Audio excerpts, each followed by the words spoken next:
Hello and welcome to another update. In this one, I'll be covering the latest developments throughout the front line, starting out in the direction of Robotyne, where the Ukrainian offensive is ongoing. So, according to the latest news from Western sources, the Ukrainians plan to not end their offensive with the coming of the rain and muddy weather. They'll instead continue this offensive until next summer. The reason for this is that we can clearly see that it is very unlikely for the Ukrainians to break through the Russian lines, especially the first main line of defense. There's been a breach, as we have talked about for quite a while now, actually for almost a month now, yet there's been no breakthrough.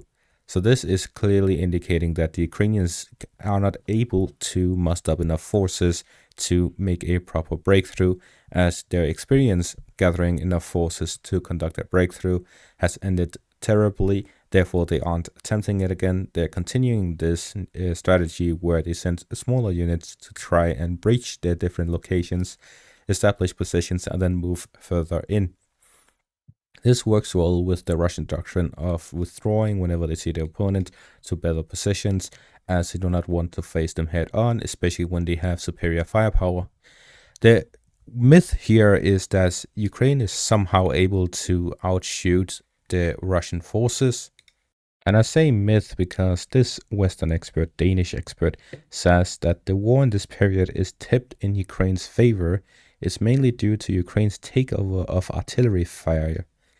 This does not make any sense because throughout the war and including in this counteroffensive period, there's been a clear Russian superiority in this field. We may have seen fewer Russian artillery strikes on Ukrainian positions over the past few weeks.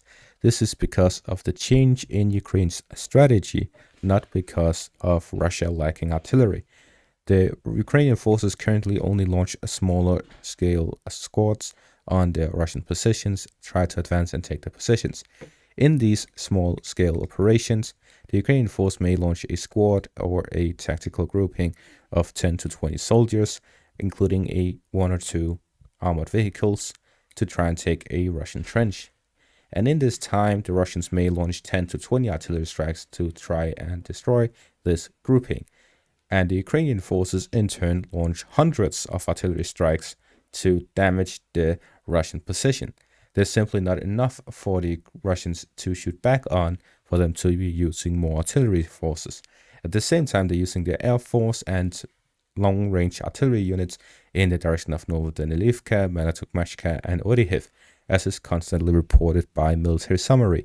He constantly geolocates videos of FAB 500s as well as artillery, long-range artillery, and long-range missile strikes on these locations in the back line.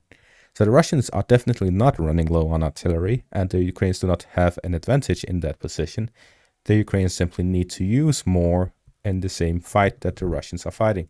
So for every one shot the Russians need to take, the Ukrainians need to take 4 or 5, while the Russians have 4 or 5 as many times as much artillery as the Ukrainians have. So this is a clear disadvantage for the Ukrainians, which essentially makes it way more difficult for Ukraine to sustain this in a long-term battle in comparison to the Russian forces using much less than they actually produce in this case. And this illusion doesn't just stop here. We also have this report from the Institute for the Study of War, which literally says Putin may have ordered the Russian military command to hold all Russia's initial defensive positions to create the illusion that Ukrainian counteroffensives have not achieved any tactical or operational effects, despite substantial Western support. So he's saying that Putin is ordering the Russian military command to hold positions to create the illusion that Ukraine counteroffensive has not achieved any tactical or operational effects. That is literally as Russian strategy is saying. Putin orders Russian army to win battle to create the illusion of having won the battle. They are literally saying that they're trying to create an illusion by doing it, making it reality. But that's reality. An illusion is if something doesn't happen. It's like saying Russia withdraws the next line of defense and say, well, we still have a line of defense. But no, They are staying in their positions. They're not losing their positions. The Ukrainians are not advancing through them. They've not broken through. They've breached them.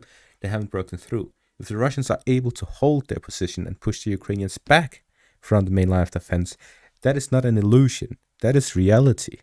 This is literally so stupid. It makes no sense. And I just have to point it out. It is so stupid. And if we look through the rest of it, it doesn't even get any better. It just gets worse.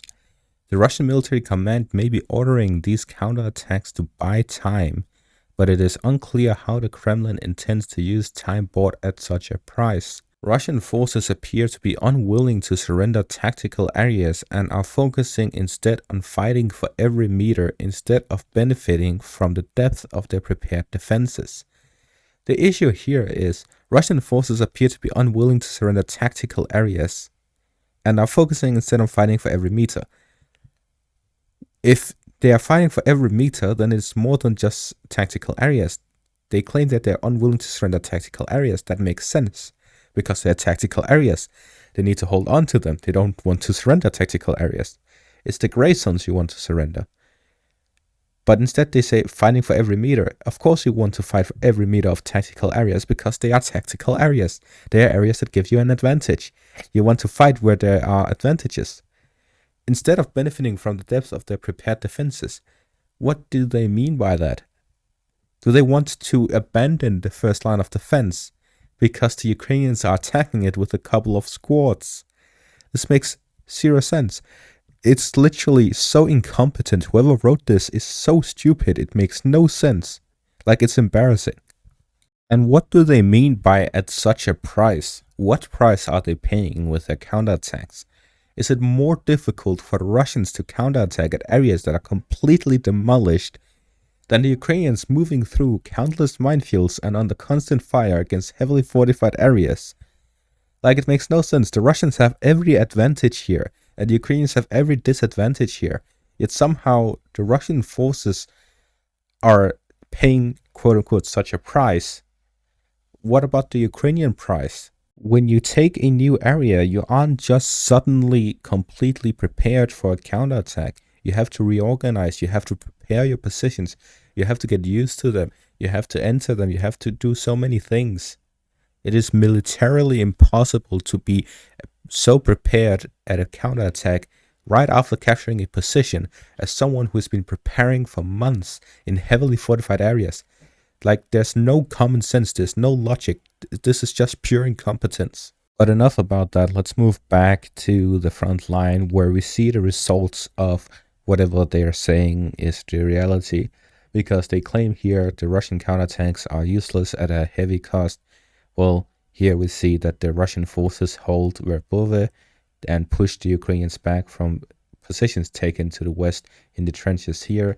We also see in the direction of Novoprokopivka there's been no advances. Even Deep State Map hasn't updated the past 2 days because there's been no territorial changes across the whole front line. We see here across the Remevsky Lech area in the direction of Avdiivka and the Bakhmut area, there's been no territorial changes across the whole front. This is the Ukrainian offensive in its 4th month. Almost fully completed 4th month. We are almost entering the 5th month. In just 1 week, we'll enter the 5th month of Ukraine's offensive. They have not yet managed to break through Russia's first defensive line. Yet somehow, everything is pointed towards Russia being very weak, being incompetent, not retreating, fighting at all costs. Yet somehow, we don't see any... Like, the Ukrainians have managed to capture this whole area. This whole area has been captured by the Ukrainian forces. Where are all of the pictures of the heavy costs, the heavy losses of the Russian forces? They're supposedly fighting for every single meter. Yet there's no evidence of heavy Russian casualties. And there's no encirclement, there's no tactical maneuvers. It's just hitting your head against the wall. It doesn't look like there's any super intelligent strategy being used here to slowly grind down the Russian forces. It is just attack after attack after attack after attack, repeating the same strategy, advancing slowly but surely over the past 4 months. This is the territory they have taken on the 4th month. Like, if you zoom out, you can hardly see the difference. There's just this small wedge.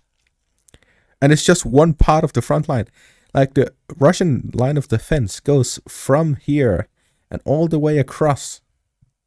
Like, this makes no sense. This is not a successful offensive, no matter how you look at it. I'm just gonna end off the video here. Need to cool my head from all of the bullshit I see on the internet. So thank you all for watching and have a great day.